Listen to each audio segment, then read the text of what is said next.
రంగారెడ్డి జిల్లా శంకరపల్లి సమీపంలోని railway track పై హల్చల్ చేసిన యువతి నానక్రామ్గూడలో క్యాబ్ జిమ్ని ఉద్యోగినిగా గుర్తించారు పోలీసులు. యువతి కొన్ని రోజుల క్రితమే భర్తను వదిలేసి మరో పెళ్లి చేసుకున్నట్టు చెప్పారు. యువతి డ్రగ్స్ తీసుకుందా అనే కోణంలో పోలీసులు దర్యాప్తు చేపట్టారు. ఆమె బ్లడ్ శాంపిల్స్ తీసుకుని ల్యాబ్ కు పంపించారు. రైల్వే ట్రాక్ పైన కారు నడిపిన ఆమె నానా హంగామా సృష్టించింది.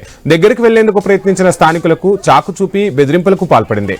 గేట్ నెంబర్ 20 నాగులపల్లి నుంచి శంకరపల్లి వైపు రైల్వే ట్రాక్ పై కారు నడుపుకుంటూ వెళ్లింది. సమాచారం అందుకున్న పోలీసులు రంగంలోకి దిగి కారును రైల్వే ట్రాక్ మీద నుంచి కిందకు తప్పించారు.